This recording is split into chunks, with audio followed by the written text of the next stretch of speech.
Welcome to the Mistake-Free Real Estate Podcast. I am your host, Marck Lautour. I am super excited today to be joined by a good friend of mine that I've known for over a decade now, Graham Matthews. Graham, welcome. Hey, how are you? Time flies, doesn't it, mate? It certainly does. So, Graham, for those listeners out there that may not know you personally, tell us a little bit about, or tell our listeners who you are and where you live. Okay, I'm a New Zealander and based in Nelson, which is the north part of the South Island in New Zealand.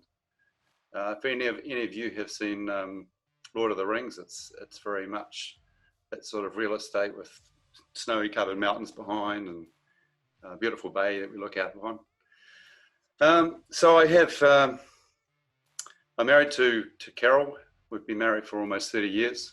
And we have a son who's 18 and a half. He's just gone to university to do computer science degree. And that's his first goal. And then he's looking at getting into investing. So we're going to do a deep dive, guys, today. We're really excited. Graham, I would consider him a contrarian. And he and I kind of share in that a little bit that, the stock market is essentially like gambling sometimes, guys. And, real estate gives us stability that unlike any other investment vehicle. So today, we're really going to delve into the comparisons on real estate and also about schooling. Graham raised a great young boy, Brock, who's off to college and studying computer tech and AI and those kind of things. But I'm really interested in sharing with you his mentality behind and getting some insight into, maybe what the New Zealand school system and the American school system is doing to raise our children and how we're having to kind of take on some of that responsibility ourselves. But first of all, mate, when you hear me say you're a contrarian, how does that sit with you? Oh, absolutely. I mean, I think there's actually strength in doing something which the majority of people are not doing, because it tends to eliminate a lot of the competition you have out there, and it opens up opportunities. It takes a different mindset, and it takes some courage to do that, to do something that's different to everyone else. But as soon as we started moving away from what the general populace was looking at, general philosophy, things got easier, believe it or not. So I think there's definitely strong merits for following that path. Graham, you're a retired airline pilot, and I know that you, as an airline pilot, my father used to say it was 90% boredom and 10% thorough exhilaration. So sometimes along those long routes of 90% boredom flying across the Pacific Ocean, you get into detailed conversations with the airline pilots, but some of them must have thought you were crazy. Go back, give us some insight into those conversations and how your mindset of just getting into real estate seemed to kind of buck the trend, didn't it? Well, it was really interesting because, yes, we did have some in-depth conversations through the night. And I would say probably 90% of people weren't really interested, or they weren't prepared to take action. Maybe even 95%. I found there was about 5% of people who were doing some different things. And I really got on well with those people, and I used to pick their brains. It's... I can talk on and on about it, but they tended to just follow their investment philosophies where just leave it to someone else to take care of, a financial advisor, and just contract it all out. And, they had no idea of their expenditure. And it's hard to believe that some of these airline pilots, their credit cards are redlined, and they were earning $200,000 plus salaries.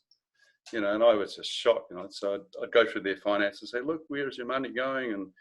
And then we managed to come up with a bit of a plan to maybe turn around and invest the money and make that money work harder for them. But just the general contracting out was I found frustrating. And in the end, I guess it probably just drove, and I found that quite limiting that, I only really got paid when I was flying, when I had air under the wings, and there was no leverage. It's just, and you had a set ceiling, and it's even worse in the airline system because you have a seniority system. So you had a set ceiling, and so I just got frustrated. In the end, I decided that I was spending too much of my time flying and not enough time managing my own business. And so I decided it probably best for me to leave in the end. And my colleagues thought I was crazy. I mean, because I was getting to a point now in my career where I was about to earn the big money. I was about to end up as a captain on a wide-body aeroplane. You know, why would you think of leaving at that time in your life? But I just had a deep down, you know, you must be true to your deep down thoughts and feelings. And I just had this deep-seated feeling that it was time for me to go and do something else. And it was a courageous move, really, because whilst we had some experience in the real estate industry, it was a leap into the void as well. But I just had to trust that, and you know, fortunately, my wife Carol has been a great part of the team as well, and we trusted that it worked out, and it did, and it was the best thing we ever did.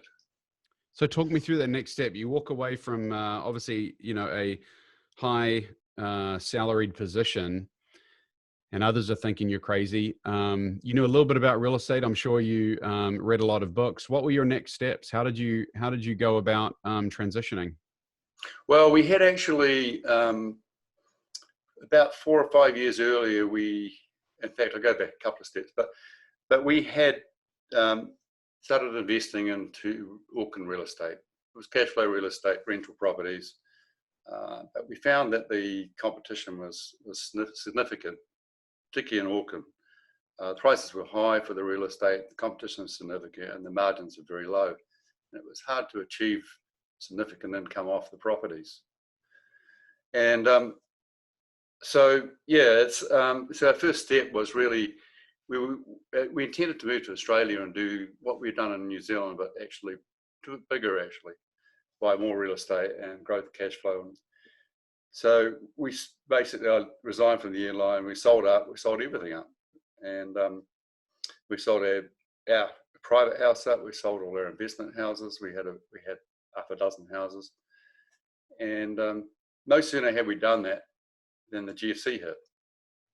And so my backup was to always go back flying if I had to, but there was no flying jobs anywhere. There was nothing, you know. So there we were over in Australia. We'd sold up everything.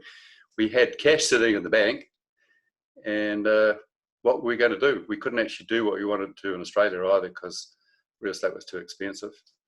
And I saw an article on TV about an Australian buying houses in Detroit for $10,000. And my ears pricked up and thought, I know someone who does this in America, or I know someone who knows someone who does this in America. It turned out to be Mark's dad.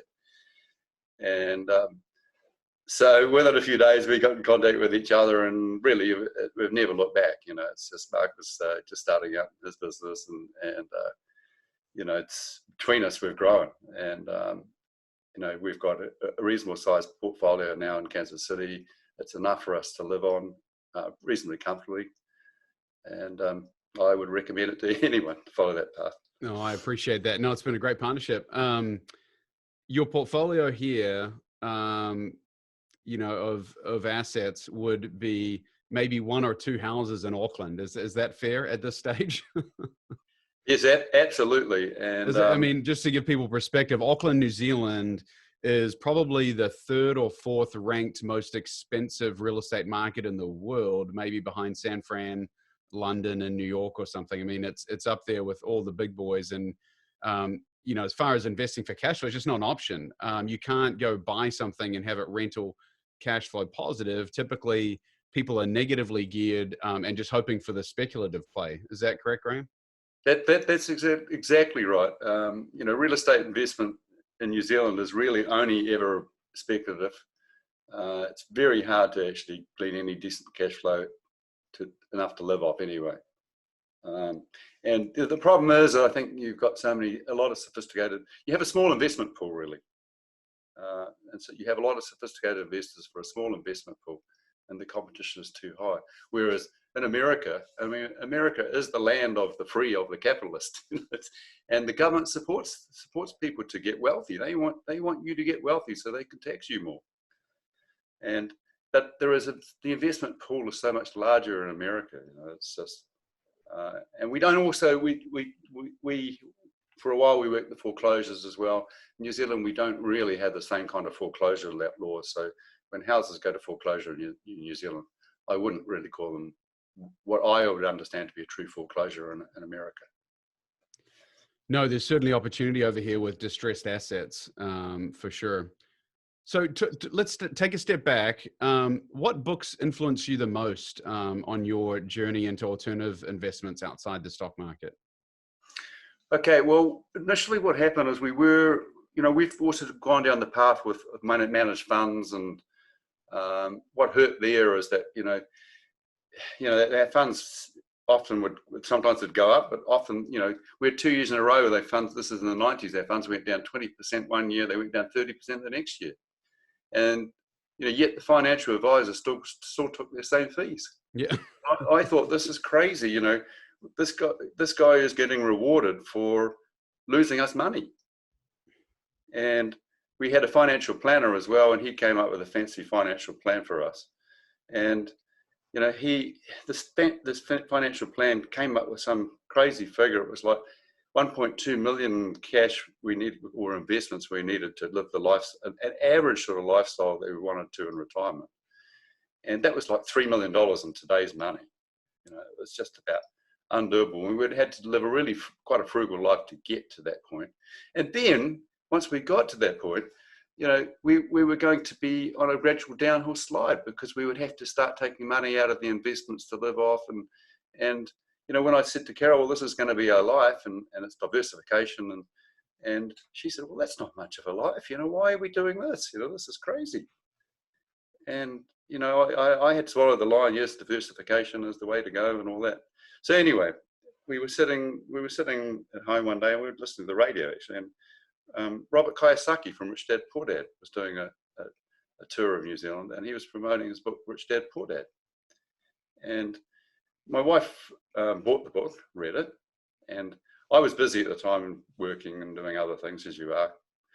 And it was probably 2 or 3 months elapsed between when she read the book and when I read the book. And it was really interesting, because she was all of a sudden on a different tack and talking about different things. And Robert Kiyosaki talks about diversification as deep diversification.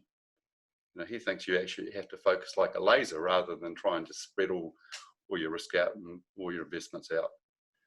And so then I read the book, Rich Dad Poor Dad, and that changed my thinking as well. And it started us on a journey. And we read all of Robert Kiyosaki's books, and probably I think one of his best books is Cash Flow Quadrant. Mm-hmm. Because the Cash Flow Quadrant really describes where you earn your income in life, whether you work as an employee or whether you're self-employed or a business owner or an investor.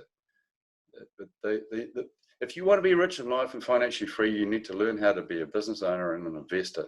And Robert Kiyosaki he's more of a teacher than an investment advisor. In fact, he says he's not an investment advisor, but he will, if you read those books, and he's got a great game called Cash Flow. And Cash Flow is like an upgraded Monopoly, but it's got spreadsheets and like the game sheets. It's got a cash flow statement and a profit and loss statement. And you play this game, and your piece is a little rat, and you go around and around the game, and you're basically doing it. It's very clever because it teaches you accounting principles. And I don't know about you, but I find accounting's dead boring to learn, and I think a lot of kids find that as well, and adults. And yet this game is fun. And in fact, Brock and his cousins and all that, they used to just play the game for entertainment. But the cool thing about it was they all learned about cash flow and investing and passive income, things like that. And they hated it when they got a doodad that told them they got a new TV, a big screen TV. Well, that, and even worse when they got kids, because kids are expensive. Yeah, it's a curse forever, isn't it, in that game? I think they wanted to give them away sometimes and improve their cash flow. Well, as parents, you and I know that there's moments in our own lives. No, it starts with mindset, doesn't it? And that's why I'm curious. Rich Dad Poor Dad was extremely influential in my life as well, Graham. You just look, and I love the quote, you don't get rich from what you earn, you get rich from what you own. And I think you have to own businesses, you have to own assets to be able to get truly wealthy. Would you agree? Oh, I would say absolutely. And I also think I mean, you'll hear this phrase before, over and over again, but it's not so much about the destination, it's about the journey.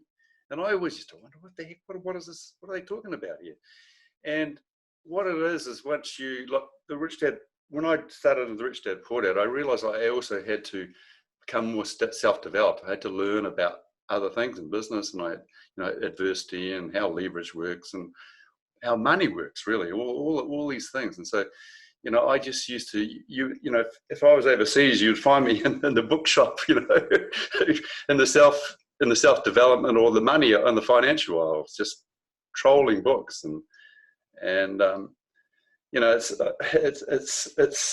It's about that learning and growing, and the people you meet and the confidence that you get along the way. I mean, I'm no better than you are, Mark, or anyone else, and it's, everyone can do this, it's just, but it takes, you have to set goals, and you have to have some self-belief, and don't wait for all the lights to turn green, because they won't be. And you have to have the courage that, you start off down the path, the lights may not all be green, but you will find a way to get through that intersection. Maybe you might have to skirt that intersection or get around that obstacle. And if you ask people will help you too, if you're genuine about it. So it's about that journey, really. And it's not something you have, what I've found, Graham, I'd love to get your perspective on collaboration. I feel like sometimes people think if they want to invest in real estate, they have to become an expert or find an expert realtor, and then they have to, figure out how to fix a house up, or they have to, learn, or try and fundraise capital themselves, or they have to, figure out to become an electrician and fix the stuff themselves, rather than, collaborating and putting a team together. Real estate's a team game, wouldn't you say? Oh, absolutely. And you will find that also in that Robert Kiyosaki book, which Cash Flow Quadrant. Like a lot of New Zealanders only invest in 2 or 3 houses, the landlords, and that's because they don't run it as a proper business, and they try and do everything themselves. They interview the tenants, they fix the taps, they do everything. They run out of time, and they also get burnt out in the end. But the thing is that when you employ a team, and I think Robert Kiyosaki also said that, if you're the smartest person on your team, you've got a problem. I try to surround myself with people who are smarter than me, because they lift me up and they stop me making mistakes. So that's why, for example, like someone like Mark, he really understands that market, and he will stop you making mistakes. And mistakes are expensive, and they hurt. We ended up investing in a startup company. We lost $150,000. It was a really hard lesson to learn. And that was because we thought we'd done our due diligence, and we looking back at it, we probably didn't really listen to our advisors properly. So it's definitely use leverage. And when people talk about leverage, it's not only about money, it's about leverage of other people's minds, other people's experience. It's because it will lift you up. Be careful of who you use for advisors too, because often free advice is the worst advice you can get, and the advice from the neighbour or the taxi driver or the, a well-meaning, even a well-meaning parent sometimes. It's just like, if they're not doing what you want to do, or they're not themselves financially free, be careful about them. But because how do they know? They've never really done it. They're not speaking from a position of knowledge or experience. That's sage advice. I love that. Leveraging other people's knowledge is huge. And you're right. If one of the caveats that I normally have is when I'm interviewing someone is, hearing about their war stories, hearing about issues that went wrong, and making sure that they've made it through. At least, I've been doing this 20 years now, so certainly have seen 2 market cycles. If they haven't seen a full up and down cycle, then they do not have the experience of knowing how to cycle through that. Now, could they? Potentially, but you want to know that someone has been able to adapt and pivot. I think, certainly in 2007 and 8, when I pivoted my business to become more of a turnkey provider, and when you and I were introduced to each other, that was something that allowed me to thrive during the downturn rather than, to participate in it rather than be a victim of it. And the GFC was certainly a cornerstone of, my success in business, being able to go in and take advantage of all those foreclosures, as you mentioned. Hey, tell me about Brock. When did you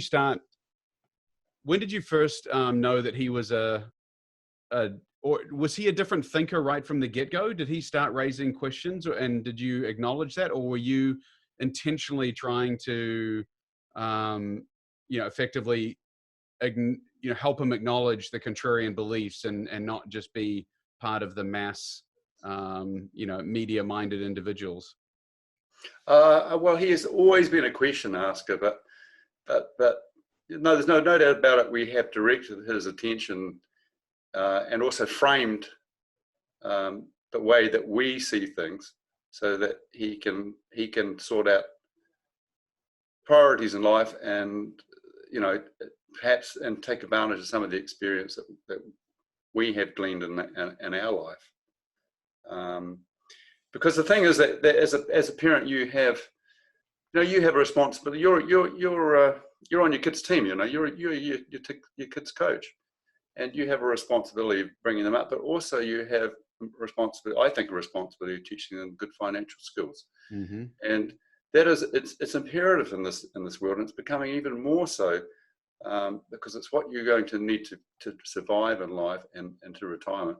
And there's quite strong evidence that financial habits are actually passed down through the generations. So, if you think about this, if you educate your child in successful investing and get out of the rat race early, because time freedom is the biggest, then there's a good chance that they will teach that to their offspring and possibly their friends as well, and then the whole community improves. Everyone improves.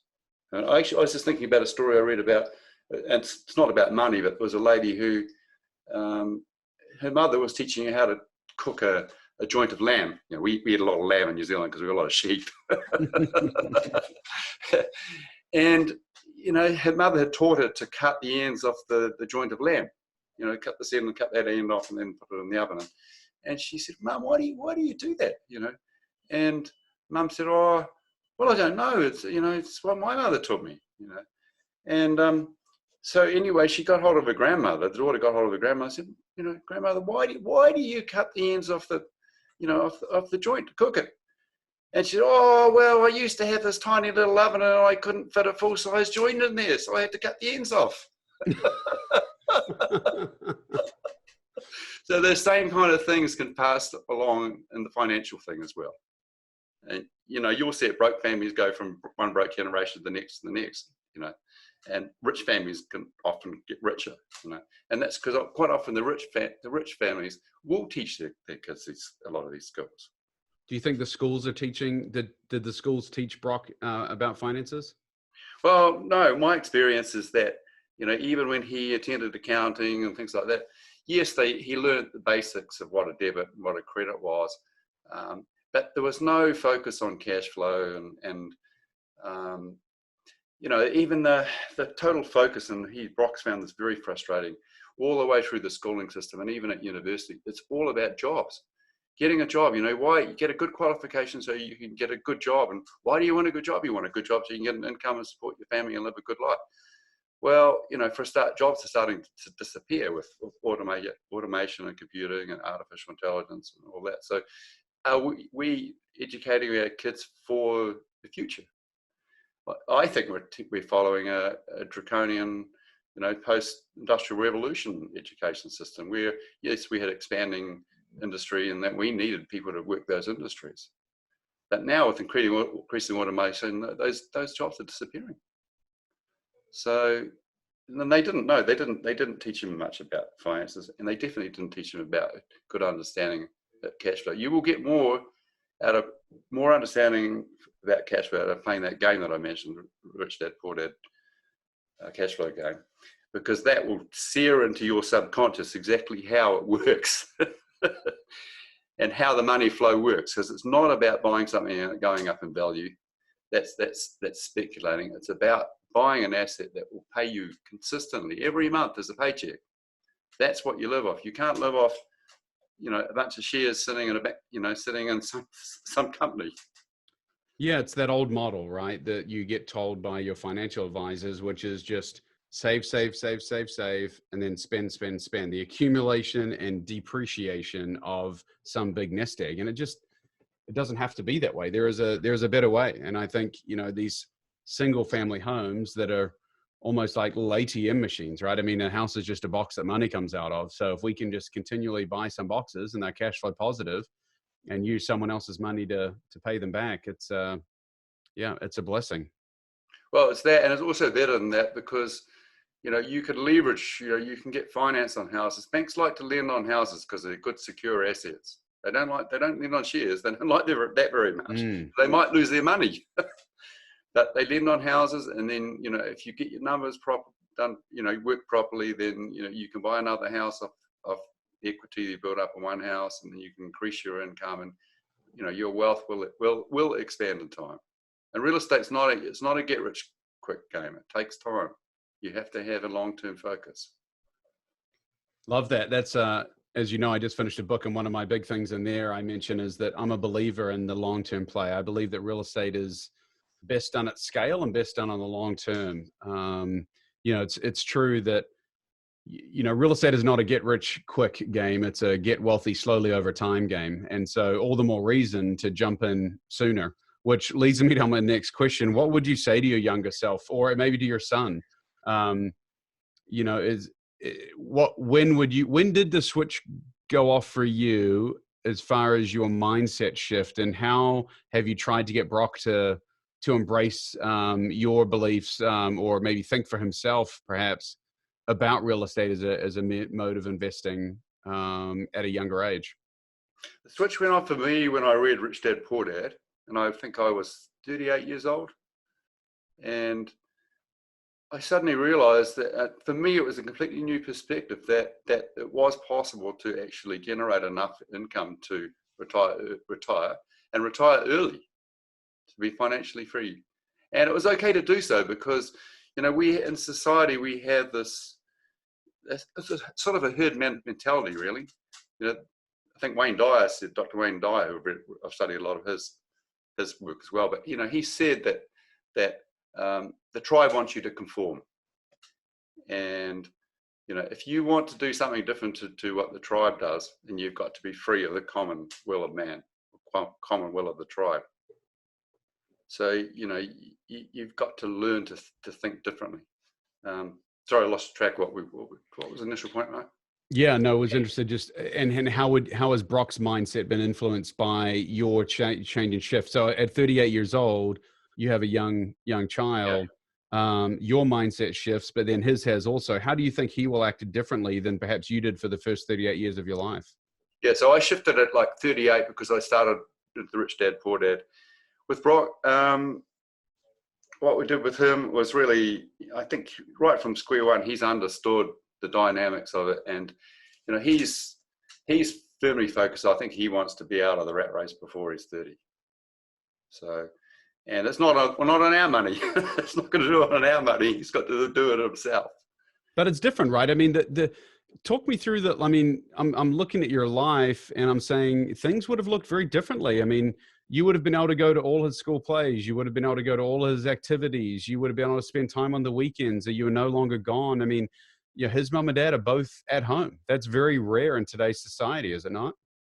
Yes, and that was a conscious decision of ours. I mean, I was away 20 days a month being an international pilot, and Brock was growing up without me, and so made the decision to. That's part of the reason of leaving the international flying was to be able to spend more time with the family and help to mentor our son as he's growing up. And we've had many conversations about all sorts of things.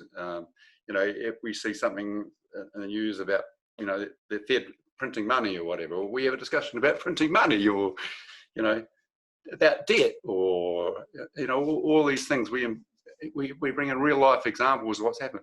We involve Brock in with our property management, the decisions we make. It's what do we do when we have a tenant who's not paying their bills, or what do we do about fixing a roof that's leaking, or all this stuff that we bring in.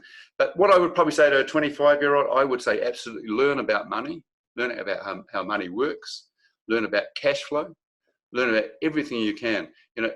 You become an expert in what you study. If you learn how to cook, then you can become a good chef. You can cook good food. But if you learn about money, you will get wealthy. That's if you want to go that way. But I can say that probably the greatest gift about being financially free is the gift of time. And then you can spend time, as I say, with family, or you can spend time helping your community out, or it's your time is then free, or to grow more wealth if that's what you wish to do as well. But there's one thing you cannot borrow more of in your life, and that is time. We only have a finite amount of it in this body, anyway. Love that. No, that's very well said. This whole COVID mess, Graham, has shaken the world. I'd love to get your perspective, because in some ways I feel like freedom was stripped away from us. At least in America, doctors and dentists were getting told, you're not allowed to go to work today. In New Zealand, I've got friends that own massive rental car companies with 400 employees that are being their industry has been decimated by decisions of the government around a virus. And, my older brother is the general manager of a kind of a camper van, a rental van company over there, which has gone from, 98% occupancy down to 2%, through this time period.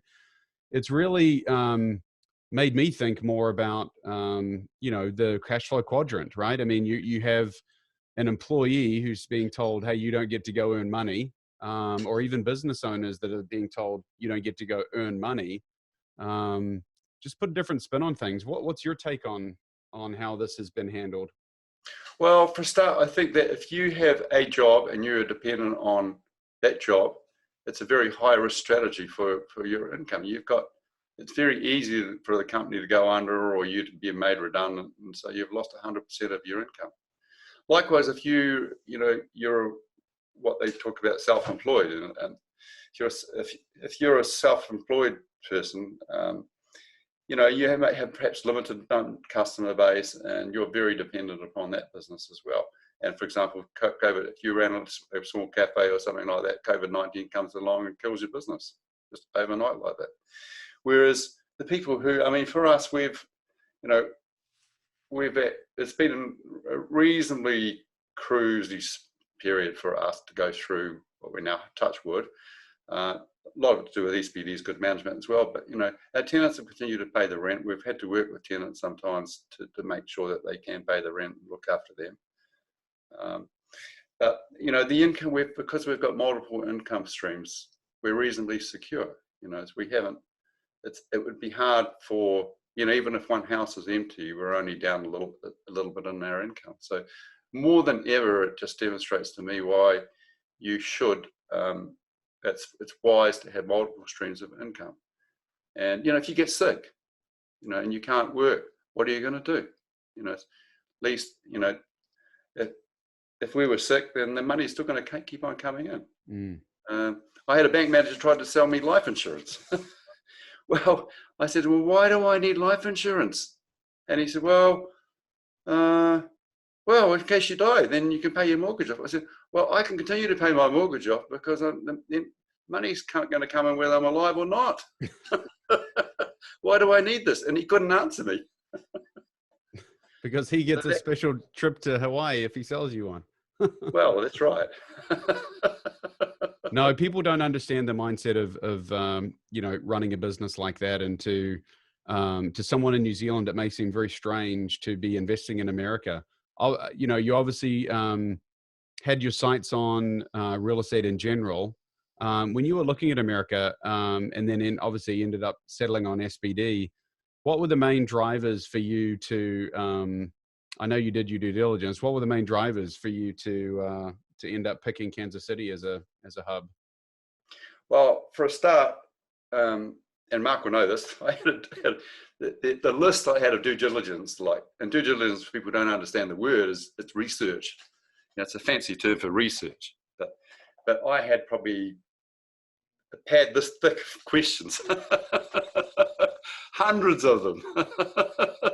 And I looked into every single nook and cranny. First, for a start, I looked into the US economy and where I was going, where I thought the future was going to be, and the macro, the bigger scale and the smaller scale. And then I looked at the state, and then I looked at the state's taxation laws, and then I looked at how viable was the real estate, and I ended up crunching numbers. And that's what I really, really recommend if you get into real estate. Number one is you must do the numbers. You must come up, a spreadsheet. You just have to write down, how much does this property get in rent? What's my mortgage going to be? What's my rent? What's my insurance going to be? What's my maintenance going to be? You total all those up. At the end, it's still got to show a profit. Otherwise, you're making a loss. And do not buy something which makes a loss. Even if a real estate agent says, oh, you only have to put $100 or $200 in a month to make it work, walk away from it, because that will affect your ability to expand, because the banks lean on two keys. One is your equity, amount of solid assets you've got. The other thing is on your income. And you have to have those two in balance. If you don't, they won't keep going. But anyway, back to due diligence, and then I looked into Mark's operation, and I checked out Mark, got references on him. Found out there's none better. You're talking to probably number one guy in real estate in America, and you can trust Mark and his company. I appreciate that, mate. You talk about property management. Let's do a deeper dive, because I would argue that the price you pay for an asset is far less important than who's managing it for you, because the two biggest killers of cash flow, as you mentioned, are vacancy and maintenance. Talk about the property management, how you view the importance of that, when you're picking an asset class, or when you're picking what city you're going to buy. Shouldn't the actual manager be one of the biggest factors of a decision? Yes, absolutely. Just going back to what you're saying about the price of the asset. When you're holding for the long term, in the end, that doesn't really matter that much, because you're, $10,000, $20,000 difference now, and in 30 years' time is going to be nothing. So forget about that. It's more about making sure that asset is going to be able to pay you, and it's number one. I think that property management is absolutely essential, and it needs a professional to do it. We have a lot of people, and I've seen this process happen over and over again. People think they can do it all. They manage it themselves. They end up getting what's called landlord burnout. The problems get on top in the end. And you need someone who is street smart as well, someone who can deal with all sorts of clientele, and in a nice way. And because they will assure that they get you good tenants. So you do not want to end up with bad tenants. That's very expensive. And they will assure that you have constant cash flow. The income keeps on coming in. And they will also make sure that your assets looked after. They're the two most important things, that your income coming in, and that means good tenants, good leasing, and good maintenance. So. No, echo that entirely. I feel like I think the biggest hurdle that people have to overcome mentally with real estate is, they did it themselves. They bought one or two, they self-managed it. It didn't work out. So real estate doesn't work. And sometimes I feel like it's, like saying, trying to run a 4-minute mile, and then because you can't do it, you say that it can't be done, which obviously is ludicrous. Mate, this has been really, really fun. I've enjoyed our discussion. Is there anything that you can add on American real estate, or for those that might be, from afar, thinking about taking the dive? Any final thought that you'd love to give? I would say, if you are contemplating getting into real estate, then just go for it, because I can, as I say, I've been right through shares, managed mutual funds, and all that. There is no asset class that we have found out there that will come anywhere close to getting you financially free. And I would say just do it as much as you can. Make the decision to get into it. Make sure you crunch the numbers and get good advisors and good managers behind you. And Mark's a very good start. Well, mate, it's been a great run. Yeah, look, a decade in the making, and you've got an awesome portfolio of real estate over here that would be the envy of any of our investors. So congrats on where you've done. Congratulations on taking that step and being a contrarian. It's hard to buck the trend, but you were one that has always thought outside the box and been willing to take risks. And I credit you for that. And I know Brock will be a wonderful shining light for freedom for those people he surrounds himself with as well, based on the education that you've helped groom him at a young age. So, hey, thanks so much for taking the time today. It's been a blast. And yeah, hopefully this will, well, I don't know when I'll see you next, mate. Honestly, I'd love to get down to New Zealand, but it's going to be 14 days in a hotel room before I get there. And you might be struggling with the quarantine to get up here sometime soon as well, right? Yes, our this year we planned, because we're financially free, you can actually, gives you a lot of freedoms. We plan to do a lot of traveling, international traveling, but we're not going to be able to do that. So we're thinking of going to buy an RV or a caravan and just seeing more of our beautiful country. Hey, go rent one for my brother. He needs the business. Hey, Graham, thanks again, mate. It's been an absolute pleasure. Appreciate having you on board.